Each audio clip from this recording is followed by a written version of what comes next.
है मसीह का प्यारा वचन, ये है वचन प्यारा। परमेश्वर के धन्य नाम की महिमा हो। प्रभात मनन के सत्र 2360 में आप सभी का बहुत ही विनम्रता के साथ स्वागत करता हूं। आइए आज के मनन के लिए हम पढ़ते हैं पत्रस की पहली पत्री 2 अध्याय उसकी 9वीं पद।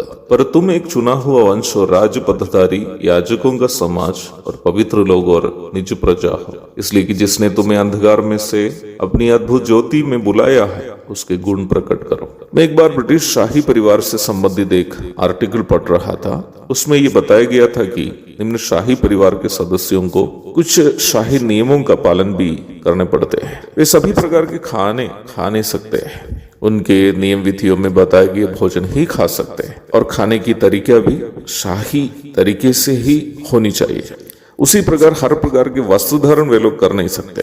केवल निर्धारित वस्त्रों को निर्धारित तरीके से ही पहनना है। जाने की जगह, मिलने के लोग, मिलने की तरीका, बोलने की तरीका आदि जीवन के हर क्षेत्र के लिए निर्धारित शाही नियमों को उन सदस्यों को पालन करना पड़ते हैं जो ब्रिटिश शाही परिवार से ताल्लुक रखते हैं। परमेश्वर का वचन जीवित तथा अटल वचन हम मसीह विश्वासियों से कहता है कि हम राज पद्धतारी याजकों का समाज है, शाही परिवार से ताल्लुक रखने वाले पुरोहित गण है। हम कितनी बड़ी सौभाग्यता है हमारी। मेरी समझ से हम विश्वासी ब्रिटिश शाही परिवार के सदस्यों से भी अधिक सौभाग्यशाली हैं, क्योंकि वे लोग केवल राज पद्धतारी है, हम तो राज पद्धतारी भी हैं और याजक भी हैं। अगर ब्रिटिश शाही परिवार के सदस्यों को जीने की शाही विधियों का पालन करना हो तो उनसे भी श्रेष्ठ हमें क्या किसी प्रकार के जीवन बिताना योग्य है? कभी नहीं। हमें भी अपने योग्यता के अनुसार का जीवन बिताना है। हमारा योग्यता हमारे प्रभु यीशु मसीह है, अन्य कोई योग्यता हमारा नहीं है। हमारा पूर्व का योग्यता यह था कि हम सब अधर्मी हैं और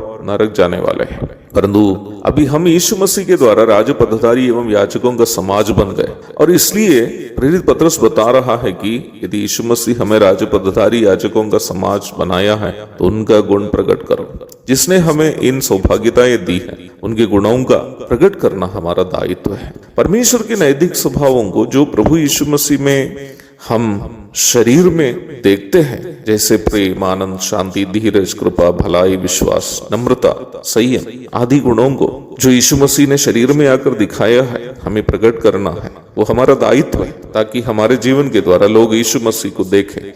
हम अक्सर ये बात भूल जाते हैं कि हमारे जीवन से ज्यादा यीशु मसीह के प्रचार करने का दूसरा उत्तम माध्यम नहीं है। यीशु मसीह के स्वभावों को पूर्ण रूप में अपने जीवन में उतारना एक आसान कार्य नहीं है, क्योंकि हम पाप वास करने वाले शरीर में जीवन बिताते हैं। परंतु राज पद्धतारी याजकों के समाज के रूप में ये हमारा दायित्व है कि हम उनके समान जीने की कोशिश करते रहे, ताकि हमारे जीवन के द्वारा इस मसीह की पहचान लोग कर सके। एक और शुभ दिन की धन्य कामनाओं के साथ आज का मनन में समाप्त करता हूँ। प्रभु आप सबको आशीष दे। आमीन।